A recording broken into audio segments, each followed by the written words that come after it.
Hidden under the ocean for 55 years, this giant...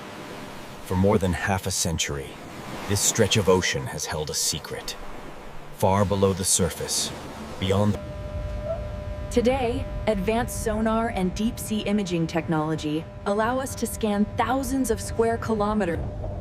To confirm the discovery, a remotely operated underwater vehicle, or ROV, is deployed. These...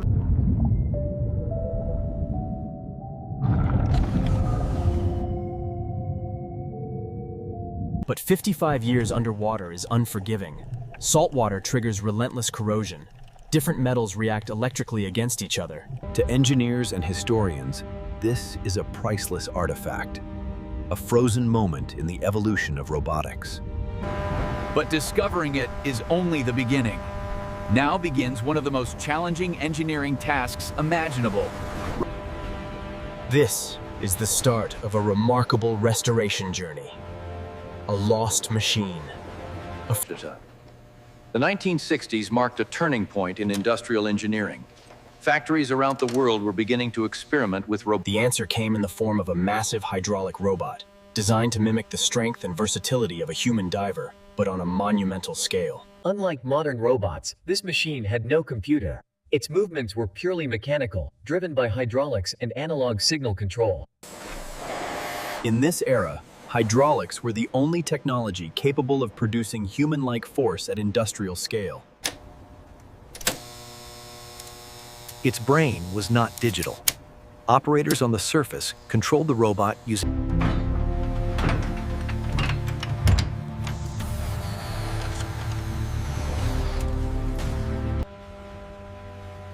The decision to give her a humanoid form was not about aesthetics. Human-shaped arms make sense.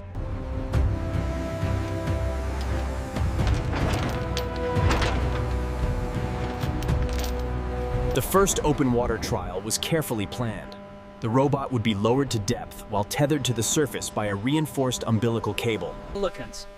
Inside the umbilical were high-voltage conductors for power, communication lines for control signals, and hydraulic hoses that... Lowering a 20-ton machine into open water requires precise load control. As the robot descends, the weight of the... At depth, pressure rises dramatically. Every square inch of the robot experiences crushing force. And strolled out. At first, the readings remained normal. Then, small irregularities appeared in the hydraulic system. Estimates. As the ocean current shifted the machine, the umbilical cable began to rub against a structural edge. Electrical communication failed first. Without control signals per loop, hydraulic valves froze in place. The robot became motionless. This was not a dramatic disaster, but a quiet engineering failure.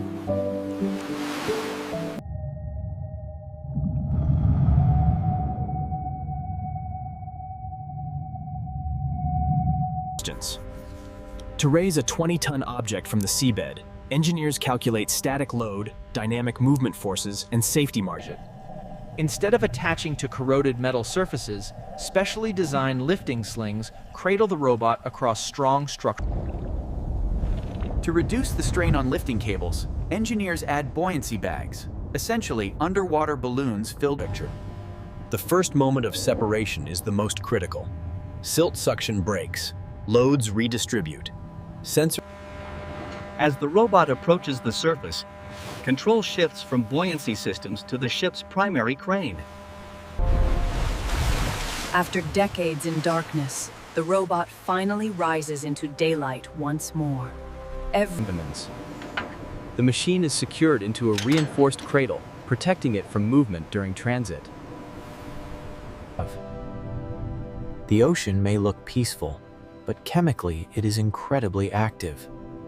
Seawater contains... Steel reacts with oxygen and water, forming iron oxide, or rust.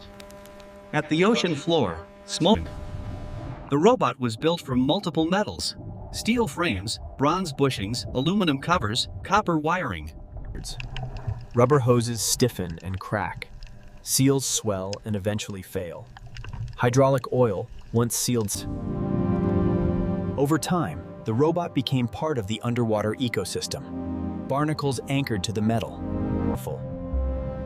Corrosion does more than discolor the metal. It reduces thickness, concentrates stress, and forms. Inside the sealed compartments, trapped moisture created a humid environment. Wiring oxidized, bearings ceased. To restore this machine, engineers must first understand what the ocean has done to it. Every surface tells us.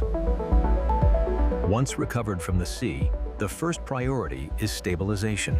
For 55 years, this machine. Every millimeter is recorded using high-resolution 3D scanning. This creates a permanent digital twin, allowing engineers. Seawater leave microscopic salt deep inside the metal surface. If left untreated, salt attracts moisture from the air, causing relentless corrosion. The structure is fragile, so disassembly must happen gently. Torque-limited tools prevent shearing weakened threads. Inside the actuators, the story of decay becomes clear. Piston rods are scarred. Seals have turned brittle. To stop corrosion spreading, engineers use electrolytic treatment. A controlled electrical current converts unstable rust compounds. Every nut, every gear, every valve block is cataloged and sealed inside humidity-controlled storage. With the first disassembly complete, the robot finally begins its new life. From here, before any part can be rebuilt, engineers must first understand what it once was. Using high-precision measurement systems, computer-aided design software allows engineers to rebuild the system digitally. By comparing scan data against functional tolerances, they determine where alignment has shifted. Where original materials have perished, modern alloys are chosen to match or respectfully improve performance. Computer Numerical Control No, or CNC, allows parts to be recreated within microns of design tolerance. The robot's strength lives inside its actuators.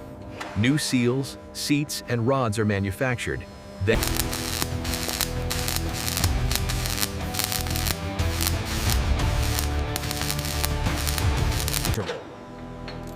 each assembly is test-fitted, sometimes more than once. Dial gauges confirm rotation accuracy. This is more than fabrication. It is dialogue between past and present, between the engineers who first.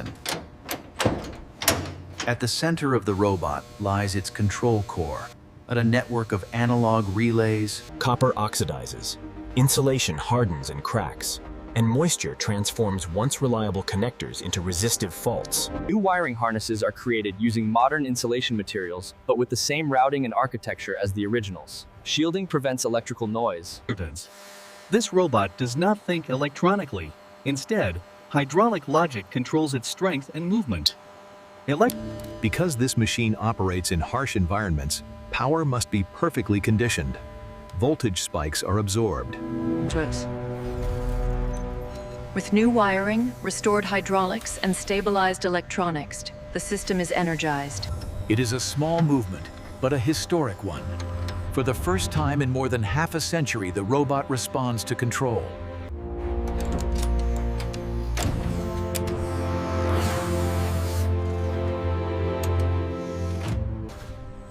Before any restored machine can operate, it must first be proven safe. Calibration and validation ensure. The first step is establishing a zero reference position.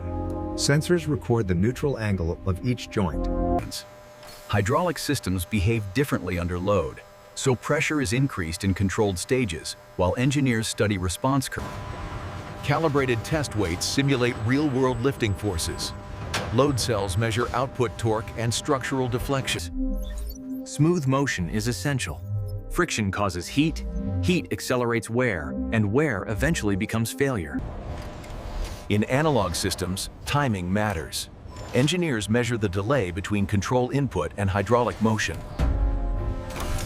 Finally, fail-safe systems are tested. If power is lost, if communication... After months of engineering, the giant ocean robot stands ready once again, not for spectacle, but as a work. Restoration does not erase history. Original materials, scars and all, are preserved wherever possible. Before the robot leaves the facility, every joint, weld, and actuator is reviewed one final time. The machine travels once again, not toward the ocean, but toward preservation. This time, its purpose is to tell a story. In its new home, the robot stands among aircraft engines, turbines, and historic machinery.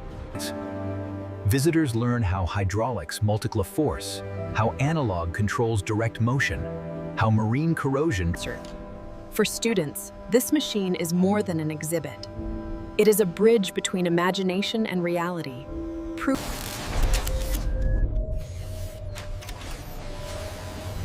Modern robotics is faster, smarter. After 55 years beneath the ocean, the giant robot now stands in silence, a monument to human